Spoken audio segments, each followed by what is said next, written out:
गजा में इसराइली मजालिम की नई दास्तान रकम। अल-कुद्स अस्पताल और तुर्क दोस्ती अस्पताल पर वहशियाना बमबारी, एम्बुलेंसेज भी निशाना। रिहायशी आबादी पर फास्फोरस बमों का इस्तेमाल। शिमाली गजा में ज़मीनी कार्रवाई की कोशिश। जबालिया में बमबारी से कई घर मिस्मार। दर्जनों फ़लस्तीनी शहीद। तादाद 8,000 से तजावुज़ कर गई। 3,500 बच्चे भी शामिल। 22,000 से ज़ायद फ़लस्तीनी जख्मों से चूर।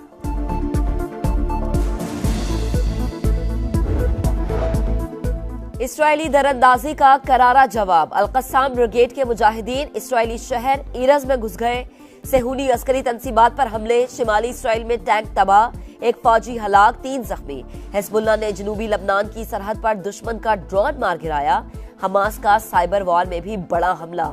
इसराइली खुफिया एजेंसी मोसाद का ईमेल अकाउंट हैक कर लिया। एजेंट्स के नाम, पते और ऑपरेशंस का डेटा लीक हो गया। इसराइली फौज गजा में शिकस्त का गुस्सा। मगरबी किनारे के फ़लस्तीनियों पर निकालने लगी। जनीन कैंप पर इसराइली तैयारों की बमबारी। रिहायशी इमारत में आग भड़क उठी। 2 फ़लस्तीनी शहीद, दर्जनों जख्मी। अस्पताल पर बिल्डोजर चलाने की कोशिश। शहरियों का पथराव।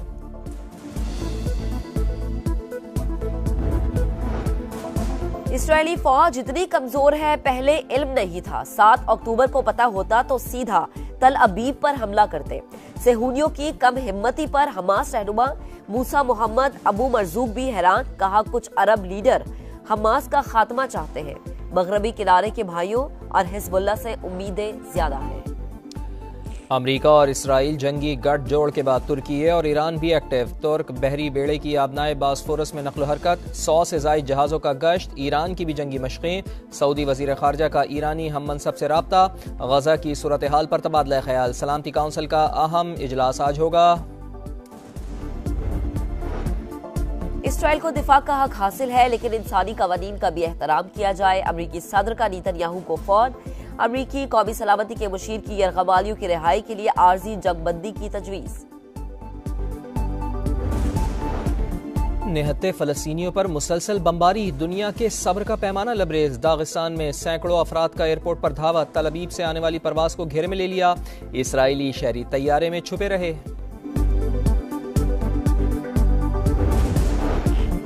अदालतें हंगामा आराई से बाला। बदलती सियासत से बेनियाज होकर जमहूरियत के मुस्तकबिल पर नजर रखें। सियासी जमातों के बरक्स अदालतों को अवामी हिमायत हासिल करने की जरूरत नहीं। अदालतों को आइन और कानून के मुताबिक फैसला करना चाहिए, भले अवामी जज्बात इसके खिलाफ हो। नैब तरमीम के खिलाफ केस में जस्टिस मंसूर अली शाह का 27 सफ़ात पर मुश्तमिल इख्तलाफी नोट जारी। इस्लामाबाद हाई कोर्ट में ऑडियो लीक्स केस की समाअत। अटॉर्नी जनरल की समाअत इन कैमरा करने की इस्तदा। जस्टिस बाबर सत्तार ने रिमार्क्स दिए, तहरीरी जवाब जमा कराएं फिर फैसला करते हैं। पहले ये तो तय हो जाए कि ऑडियो कहां से आई और लीक कैसे हुई। वफाकी हुकूमत को 1 माह में जवाब जमा कराने की हिदायत।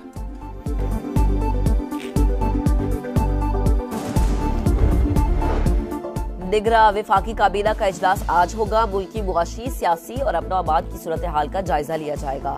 गैर मुल्की गैर कानूनी अफराद की वतन वापसी के अहकामात की मंजूरी एजेंडे में शामिल।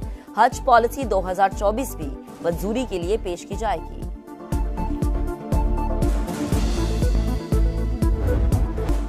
गैर कानूनी मुकीम अफराद के इनखला की डेडलाइन में सिर्फ 1 रोज़ बाकी। मैपिंग और जियो फेंसिंग से गैर कानूनी अफराद की निशानदही 1 नवंबर से एक्शन होगा। गैर कानूनी अफराद को पनाह देने वालों के खिलाफ भी सख्त कार्रवाई होगी। अब तक 92,000 से ज्यादा अफगानी रज़ाकाराना तौर पर वापस जा चुके हैं।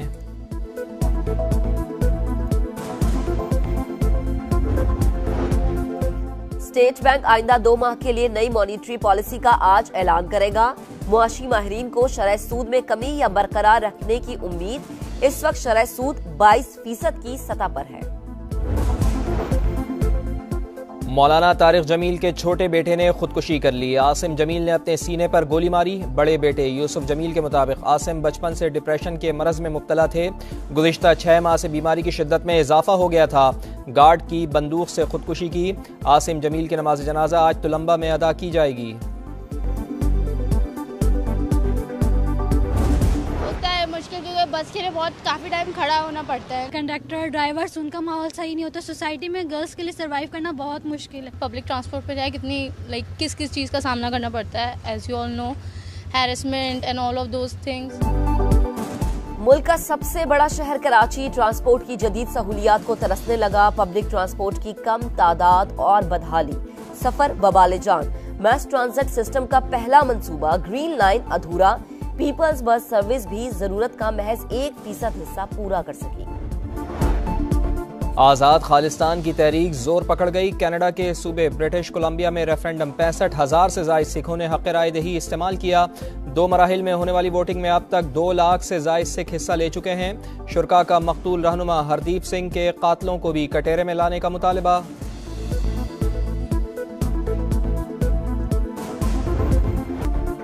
जमहूरिया तुर्किया के 100 साल मुकम्मल। समंदर में आतिशबाजी का शानदार मुजाहरा, आसमान जगमगा उठा। दूसरी सदी में दाखिल हो रहे हैं जो हमारी है। सदर रजब तैयब एर्दवान का आवाम से खिताब। भारत को हराना मुश्किल ही नहीं नामुमकिन बन गया। आलमी कप में सुरमाओं ने लगातार 6ठा मैच जीत लिया। इंग्लैंड को बासानी 100 रन से शिकस्त। 229 रन के जवाब में इंग्लिश टीम 129 रन पर ही ढेर। दिफाई चैंपियन इंग्लैंड का पॉइंट्स टेबल पर आखिरी नंबर। चैंपियंस ट्रॉफी में क्वालिफाई करने के लाले पड़ गए। क्रिकेट के आलमी जंग में आज श्रीलंका और अफगानिस्तान टकराएंगे। पॉइंट्स टेबल पर श्रीलंका का 5वां और अफगानिस्तान का 7वां नंबर है। लंकन टाइगर्स की शिकस्त पाकिस्तान टीम के लिए फायदेमंद होगी। शाहीनों का सेमीफाइनल की उम्मीदें बरकरार रखने का मिशन। ग्रीन शर्ट्स आज कोलकाता के तारीखी मैदान में प्रैक्टिस करेगी। पाकिस्तान मेगा इवेंट में अपना 7वां मैच कल बांग्लादेश से खेलेगा। कौमी टीम के लिए मैच डू और डाई बन गया। शिकस्त की सूरत में बाबर 11 मेगा इवेंट से बाहर हो जाएगी। कामयाबी मिली तो अगर मगर का खेल शुरू हो जाएगा।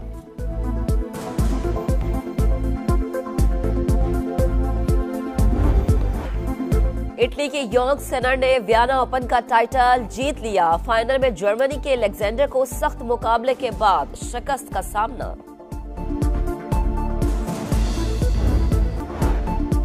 आज़ाद खालिस्तान की तहरीक जोर पकड़ गई। कनाडा के सूबे ब्रिटिश कोलंबिया में रेफरेंडम 65,000 से ज़ायद सिखों ने हक़ राय दही इस्तेमाल किया। 2 मराहिल में होने वाली वोटिंग में अब तक 2 लाख से ज़ायद सिख हिस्सा ले चुके हैं। शुरका का मकतूल रहनुमा हरदीप सिंह के कातलों को भी कटहरे में लाने का मुतालबा।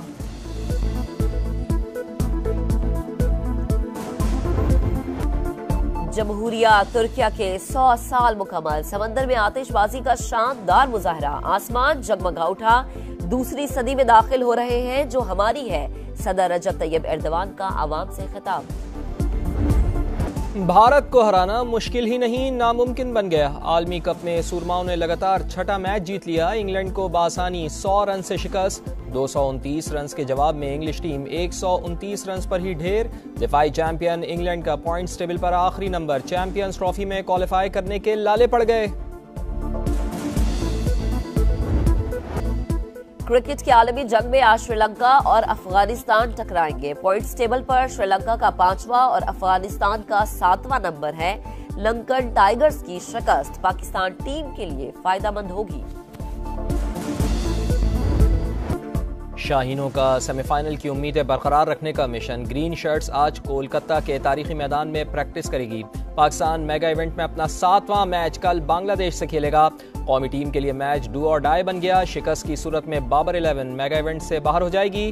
कामयाबी मिली तो अगर मगर का खेल शुरू हो जाएगा।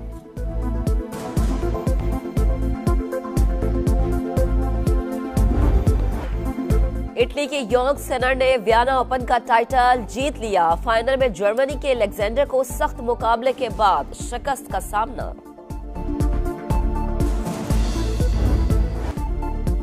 और समंदर की ऊंची और खौफनाक लहरें सबसे बड़ा चैलेंज। फ्रांस में तारीखी कश्ती रानी के मुकाबले शुरू। तेज हवाओं के बाइस सेलर्स को शदीद मुश्किलात का सामना। एक कश्ती पर सिर्फ 2 सेलर्स की इजाजत है।